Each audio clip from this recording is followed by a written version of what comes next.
shit's in the safe. Got me a spot out the way. Nigga just tryna be safe. Let's get some sports talk.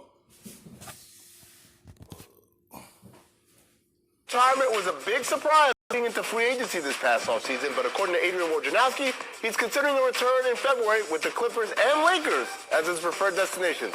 Could we all be that lucky? Matt, what would be the better fit for him, Clippers or Lakers? I think Lakers. I think he's someone that can get his own shot with that second unit, which they desperately need. Someone that can run the pick and roll, someone who plays both sides of the ball and can knock down that mid-range shot.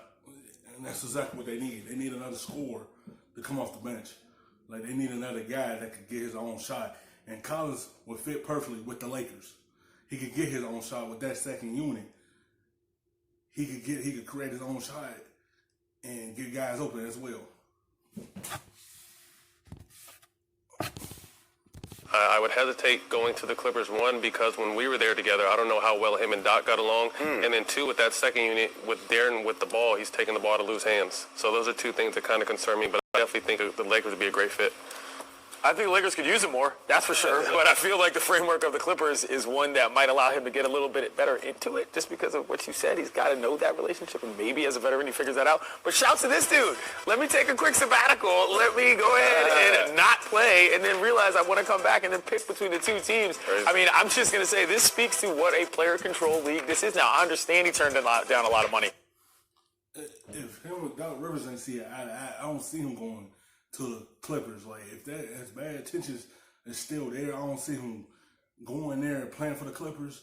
Because if you ain't seeing eye with a person, especially a head coach, you ain't gonna feel comfortable with that team. That's why I say he go to the Lakers. He can help him out with that second unit. That's why I feel like it'd be a better fit for him to go there.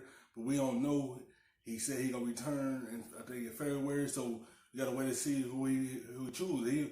He might not choose because he don't get along with Doc Rivers.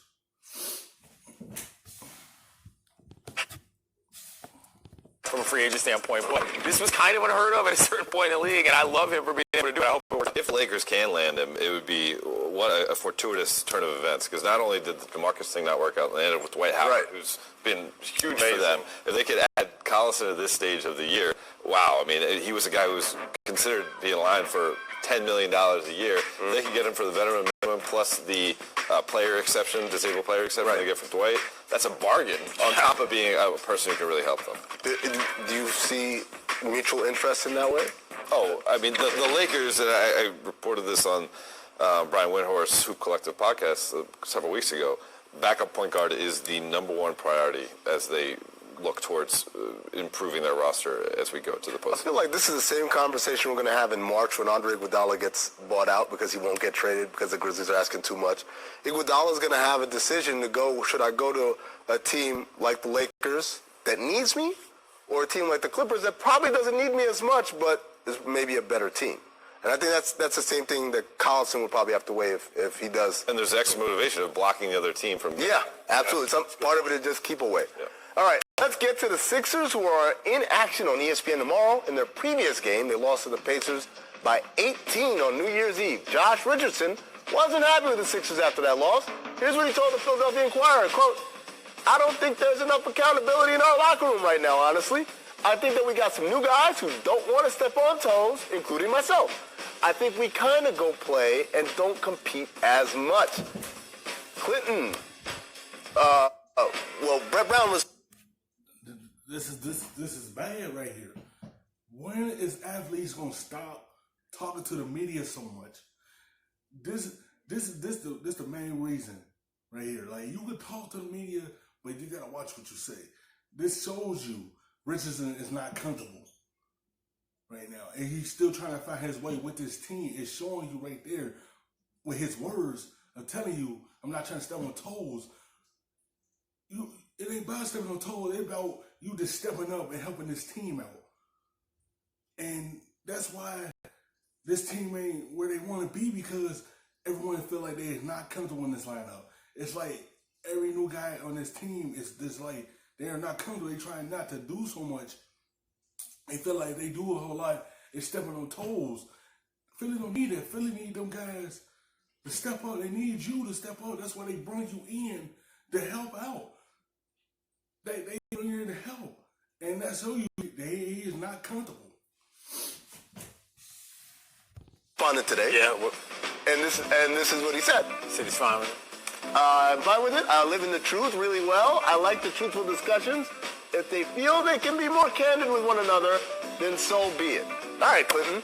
What does this say to me? What does all this mean? This says to me, we all miss Jimmy Butler in Philadelphia. Because accountability Now we is miss what Jimmy. G. Buckets brought to the table when it came to dealing with young veterans who were approaching the game. That was his core strength as the guy in your locker room. You see it down there in Miami and how much that team has improved. Look, I don't necessarily think accountability is even their biggest problem, but I do think that they miss Butler in this regard. Yeah, I mean, and also, like, how can they be so much on the seesaw? A week ago, they were pounding the Milwaukee Bucks on Christmas Day, and there was no accountability then. They were having that much success. So, to me, tone setter. That's what it speaks to me. And Jimmy Butler was that guy. Now, Joel Embiid addressed these comments today at practice, and he said we need to be comfortable outside our comfort zone, including sometimes if there's space on the floor, we need to be comfortable shooting it. What does that mean? It means that he's saying Ben Simmons without saying Ben Simmons' name to me. Okay. So, Matt, is it what do you think it's what It's just it's leadership. You know, it's leadership. That's what they need. They need leadership, man. They just need everyone to be comfortable of this, willing to take the shots. Don't be uncomfortable. They don't need it. And this is why this team is having a roller coaster right now, because no one is comfortable. Everybody, until they take a shot, they hesitating. Comfortable, let it loose. They need all the scoring to help this team take that next step. It's what the question mark on this team has always been. Who's going to be the leader? Jimmy Butler filled the void perfectly. He took the bullets. He took everything. He let people know what was going on, and they played well. So not having him, all right, who's the leader? Is Joel Embiid the leader, or does he play too much? Is Ben Simmons the leader, or is he too quiet? They don't have a leader. And to me, what Josh Richardson said is on point. But say it to your team. Right. Don't need to take this to the media. Let's just hold a team meeting and clear the air. I think too often we take stuff that should stay in the locker room and take it outside the locker room and allow us to dive in and break that locker room up a little bit. But to me, who's going to be the leader on that team? That should be a team conversation. I'm still mad at Ben Simmons for not playing in the World Cup when he could have improved his game that way. He decided he was going to be on Instagram in the gym with his homies. That's accountability on the larger level that some people might believe is part of the issue. Big fan of Australian basketball, Clinton Yates. Thank you man. so much. I'm trying. Yep, a freak or something. For the look back of the rub, nigga, I gotta be safe.